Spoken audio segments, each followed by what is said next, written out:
Okay, I'm back. So we were just talking about the cranberries. Cranberries in your asparagus are really good for the kidney. They balance out the osmotic system. They change the pH. So any animal that has any trouble with urinary deficiencies or urinary tract infections, asparagus and cranberries are great.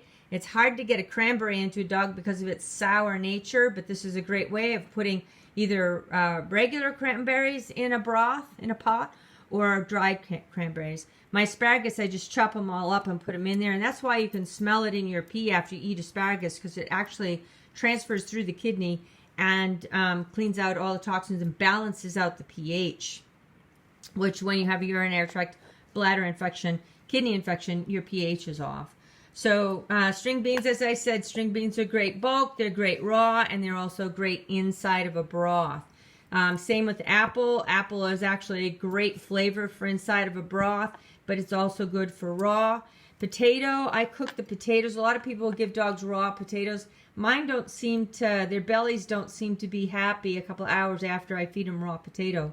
So I just make sure that I put potatoes in the broth, but not too many of them because they are carbs and so forth. Now, I want to go through the herbs. So we've got some garlic here. I cheated. I've got some chopped up garlic rather than the regular amount of my organic from the farmer's market.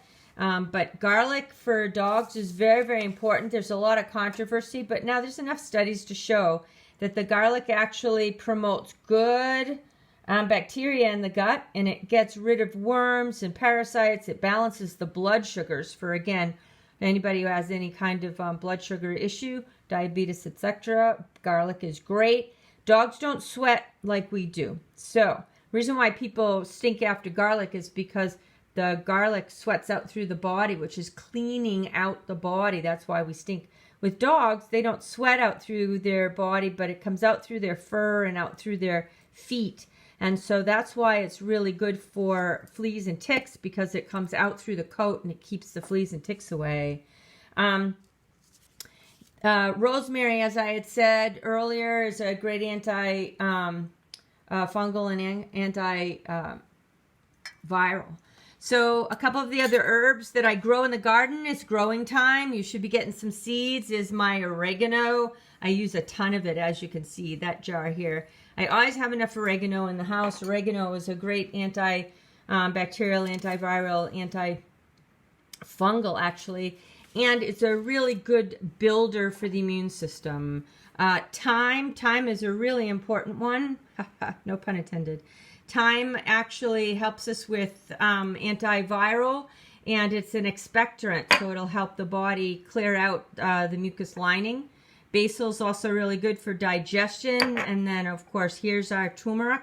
Turmeric is an anti-inflammatory. It's gardening season. You need to be able to get all of these guys growing out in your yard. I chop all this stuff up, put all these herbs in that pot. I put in some of the squashes and this bone broth that I made, boil it up, and the girls are happy. They'll never give me away. Bye-bye.